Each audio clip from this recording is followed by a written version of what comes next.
Monsieur Philippe Ragy, vous êtes spécialiste, expert et les questions géopolitiques, expert français d'ailleurs. Je vous remercie infiniment d'avoir eu la gentillesse d'accorder cet entretien à la radio francophone iranienne. Monsieur Ragy, comment évaluez-vous, jugez-vous le rapport du nouveau directeur général de l'Agence internationale de l'énergie atomique sur le programme nucléaire iranien?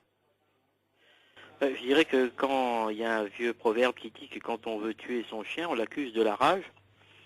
Il se trouve que cet expert international patenté est venu apporter de l'eau au moulin de la puissance mondiale qui voit d'un très mauvais œil cette perspective nucléaire de l'Iran, qu'il soit civil ou nucléaire d'ailleurs, enfin civil ou militaire je veux dire.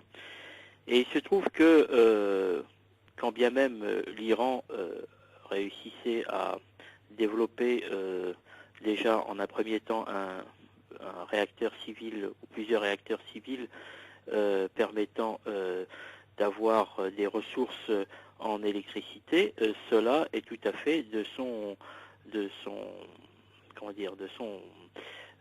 ressort, puisque un pays peut très bien décider de diversifier ses ressources en énergie. Secondo, pour ce qui est de l'énergie, de l'aspect militaire de la question, je dirais que là également, quoi qu'on puisse penser, il est tout à fait normal qu'un pays, quel qu'il soit d'ailleurs, veuille se doter, d'autant plus quand ce pays est doté de ressources pétrolières importantes et de très bonne qualité. Il est tout à fait naturel pour ce pays, disais-je, de vouloir se doter de l'arme nucléaire pour sanctuariser son territoire. Et là, aucun argument légal, j'entends, non pas une égalité arrangée comme cela est souvent le cas, mais aucun argument légal n'est valide pour empêcher un pays comme l'Iran de sanctuariser son territoire.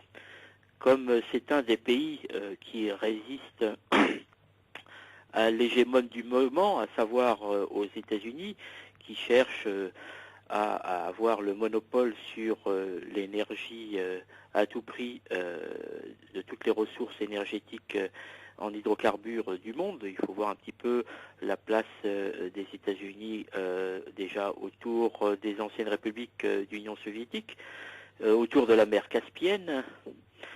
Le seul pays qui résiste, eh bien, c'est l'Iran. Donc c'est celui-là qui pose problème pour les États-Unis.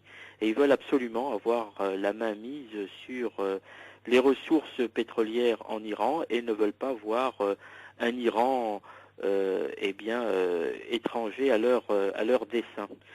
Ceci pourquoi? Parce que... Monsieur Ragy, excusez-moi de vous interrompre là, parce que vous faites allusion à une remarque très importante. Vous dites que en fait, un pays comme l'Iran a même le droit de se doter de l'arme nucléaire pour sanctuariser son territoire, mais là, les responsables iraniens ont dit à maintes reprises que, par exemple, l'arme atomique n'a aucune place dans leurs convictions religieuses, sociales, traditionnelles. Les plus hautes autorités iraniennes l'ont réaffirmé à 100 reprises.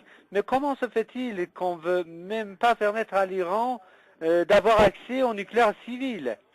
Parce que c'est une autonomie de plus que ce pays pourrait avoir vis-à-vis d'autres entités nationales autour de lui. Et donc, il faut absolument, pour les États-Unis, encercler, effectuer une sorte de blocus énergétique, si je puis dire, ou enfin bref, ou en tout cas de manière à ce que l'Iran ne puisse tomber sous sa coupe.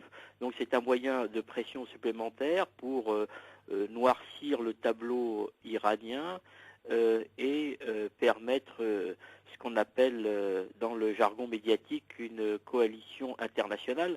On sait très bien que souvent les coalitions internationales, ou quand on entend parler de communauté internationale, cela ne regroupe en fait souvent qu'un certain nombre de pays, et en l'occurrence des États-Unis et de ses alliés, ou je dirais même d'un terme plus fort, de ses valets.